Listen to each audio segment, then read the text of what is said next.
From Dragon and Line Podcast, I'm your host, One More Sanchez, and joining me live on Zoom is a former British professional boxer who competed from 1995 to 2006. He held the British lightweight middleweight title and the EBU European lightweight title. I want to welcome Mr. Wayne Alexander the Great.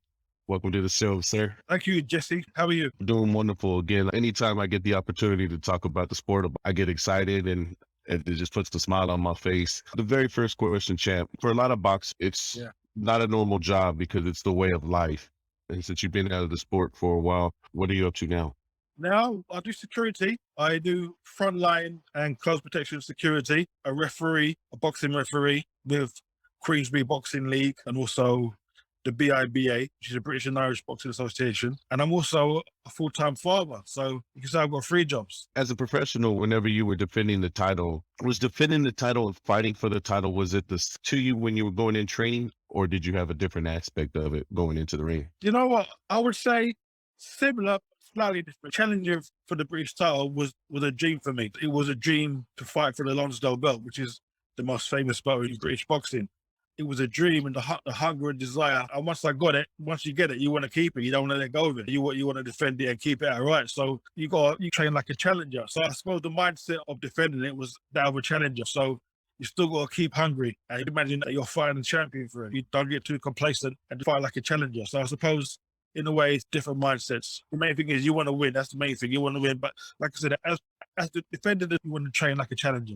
What goes through the mind of a boxer? Because sometimes, I'll see like Delaware was one that I would always look up. Some people would look down, would just look dead in the face. Is it intimidation? For me personally, it was about intimidation. I think most of the guys I fought, I stared them straight in the eyes. And it was about who's going to look away first. Led to believe that the person that looks away is probably the most scared or the most frightened. Not always, but in my eyes, if I got around in front of you, it means that you're a little bit wary. You could be scared.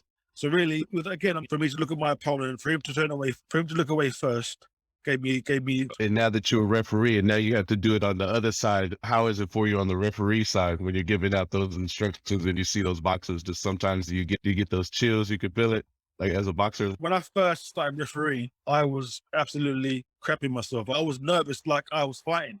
It felt like I was fighting. It felt like the crowd are watching me. They're not watching me, they're watching the fighters. But I didn't want to do anything wrong or make a wrong call. So I was a bit too nervous and kept moving around too quickly. And I was told, more experienced referee, Wayne, just walk around the ring calmly, be calm. Don't look like you're nervous. Again, it takes experience. I've been doing it now for 9-10 years. So the last couple of years, I'm really getting into it. The nearest thing to fighting itself, you're in the ring watching two guys box.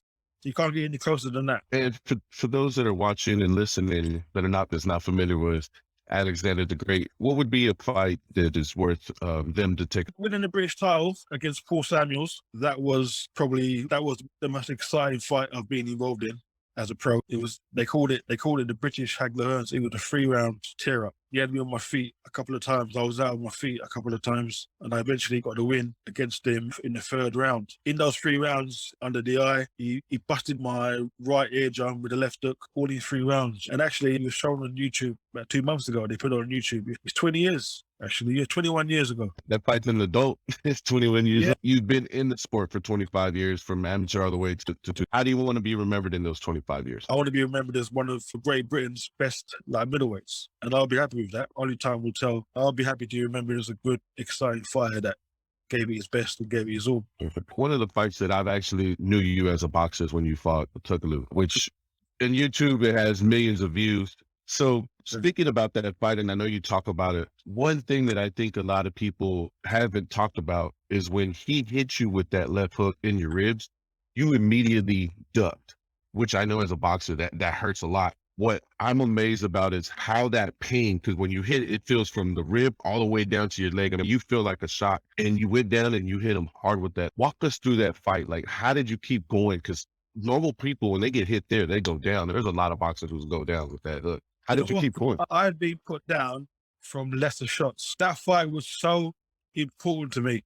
I said to people, and I'll say it forever, I would rather have died than lost to Takaloo. It was that personal. We had a long history of 7 or 8 banter and arguments between us about how we sparred and who got the better. So just the fear of losing kept me up. But like you said, the shot took all the wind out of me. If you even watch the replay, you see my right foot gets off the canvas where the pain was so bad. Just the will to win it was insane. I would rather have died that night.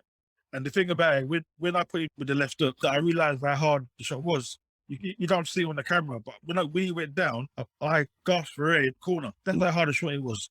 About 5 seconds later, I started gasping for air from that shot. So you just something inside me that night was saying, Wayne, a tremendous shot right under the flow. It took all the wind out. I go back and I watch that sometimes, and I put that with Gio Corrales and when he got knocked down when he fought and then came back and won. So those are those huge fights at Castillo. Now, here's a good subject. What is your take on boxers coming back to fight exhibition fights like Marquez and Cotto or Tyson and Lewis? The famous one right now is Mayweather and Paul. Coming back, I just saw about half an hour ago, James Toney. To me personally, I think it's a no. I think it's a bit embarrassing, really. These guys have had a great career. Why spoil it? I know it's an addictive sport. Once you're in it, a lot of fighters don't want to quit. When you got to know when it's over, you got to know when the time's up. The likes of Lewis, Tyson, I grew up watching. I idolized him as a 12-year-old. He was past his best 15 years ago. So to see them coming back, even though it's an exhibition, I don't think it's what's the point then? What is the point in doing it? But each to their own, they're grown men, so I can't tell them nothing. But me personally, I would never come back. Also, I wasn't the best trainer ever. I trained very hard. I didn't like it. So when I quit boxing, I didn't really want to get back into it like some fighters do. Some fighters just love training, but I didn't.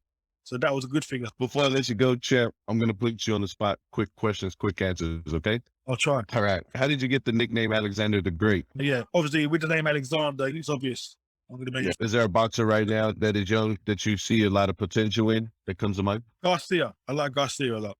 Young Ryan Garcia. Ryan Garcia, okay. The last question, champ. What did you add to the sport of boxing in a historical sense? What do you feel you added to the sport? So when people think of you, other than the legacy that you're going to leave, what did you feel that you left all in the ring? Excitement and the will to win. I had a crack in it, my desire and will to win. I think people will always remember my explosiveness. Sometimes I was a little bit too reckless, but that's what made me exciting as well. All right. Well, champ, listen, for me, it's been a privilege and an honor to have you on the show. Again, I really do appreciate it.